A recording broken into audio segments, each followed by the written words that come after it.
serious? Are you serious? Folks, we're going to play a little bit from yesterday's live broadcast. I'm interviewing Mike from around the world, and we're discussing that strange sight over California that the military says was a Trident II missile. But we've got some new information you need to hear now. If I can hit the button. So if the sun changes, the earth does also change. So when you're seeing these CMEs, we got a glancing blow the other day, and 5 of the airports in Sweden had to shut down because the radars wouldn't work. And it was just like a passing glance, but it hit apparently right there in Sweden.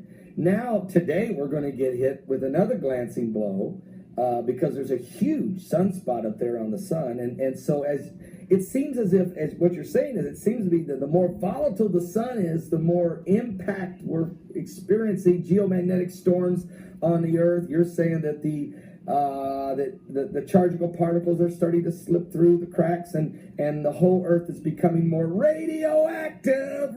Seriously, that's what you're saying. It's creating a radiation because there's a lot of radiation in space. Am I right? That's correct, and some radiation is harmful, some is not so harmful. Heat within itself is radiation, a form of radiation. When we have a CME, based on the polarity of the CME, the Earth can either absorb it, where you get the auroras, or it can damage parts of our magnetosphere to a degree, but it regenerates. But the Earth can absorb and utilize those particles, which, by the way, is very important for life on Earth. So that energy it collects is very important. The problem is going to be with our heliosphere collapsing and the sun becoming more active because more cosmic radiation will then reach the sun. The sun becomes a little more active. It will begin to, at times, not just a continuous overwhelming of the Earth, but in spurts, overtake or will overpower our magnetosphere, which means the radiation from the sun, those solar winds, will begin to penetrate our atmosphere and come right into the upper atmospheres. Mike, now let's just because I'm gonna have to. I got a lot I want to cover, so I'm gonna hit this one. A couple nights ago, I think just a few nights ago, Friday night, Saturday night, whatever it was, we had a sighting over Southern California. All the way to Tucson, Arizona. Some people said they seen it in, Utah. There was this weird, unbelievable missile, I guess, fired from a nuclear submarine, maybe. We're hearing it was a Trident II missile. But the problem is, I've gotten several emails from military personnel saying, Pastor, that was not a Trident II. That they don't look like that. That has to be something else. But people were literally mesmerized, Mike. They were paranoid. They were freaking out all over California because this was something they'd never seen before. And with the wars and the rumors of wars and with the Russian submarines and the Chinese everywhere and people talking about nukes, people were concerned. Mike, I don't know what you can say about this, but was this a Trident II?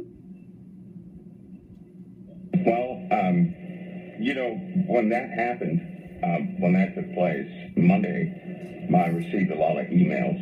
My COT email was somewhat flooded with what was that. And a couple videos were sent to me. They observed it, and it flew fairly slow, didn't it? Yeah, it was way too slow. It flew fairly slow.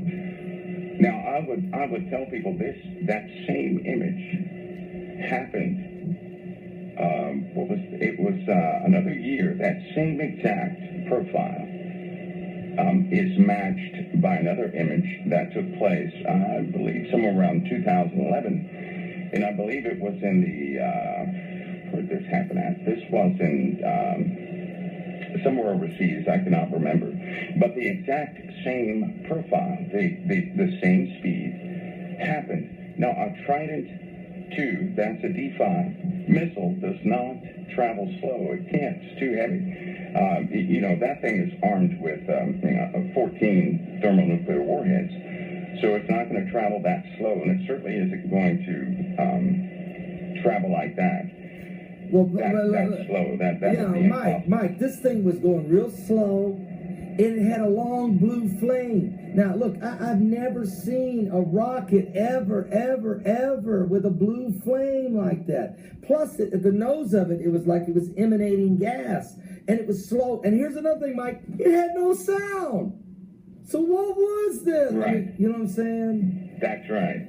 Now, another identical happening, it was identical to what people saw, happened around 2011, but it did not come from a ship. The trajectory of this thing was coming down, and it was flying that slow. And I encourage people to go and just try to find it yourselves, and that will dispel certain facts or certain things that you have in your mind.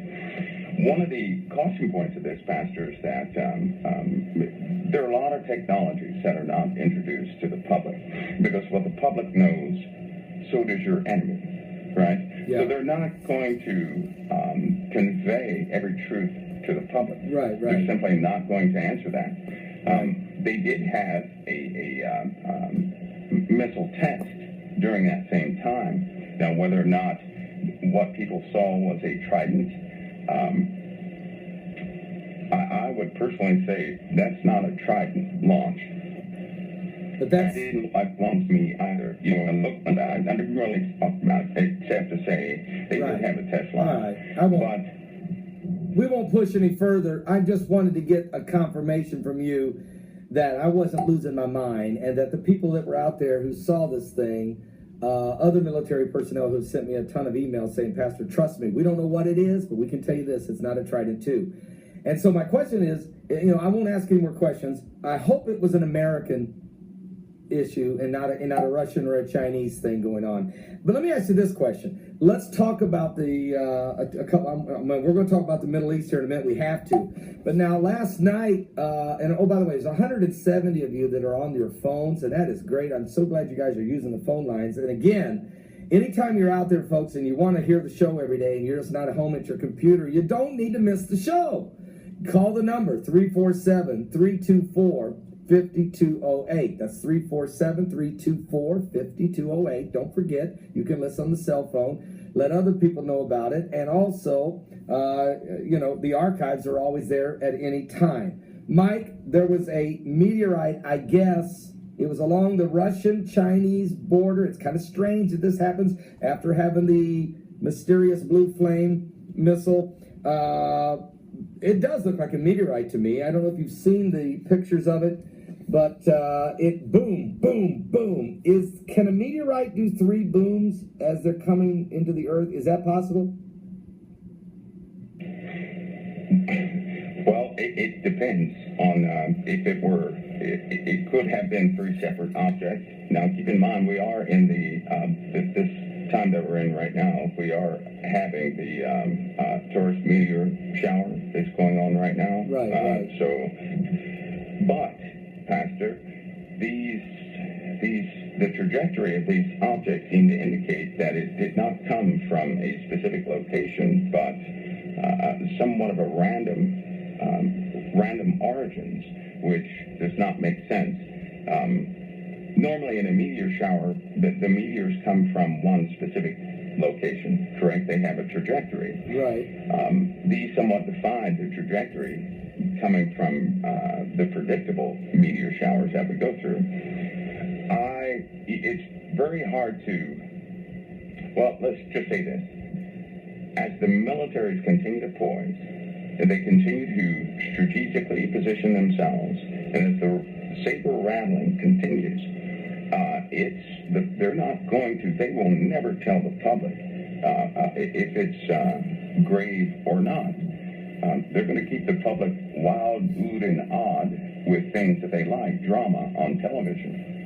But they're not going to convey to people that, yes, we are in some type of conflict right now. You know, a cyber war has already started.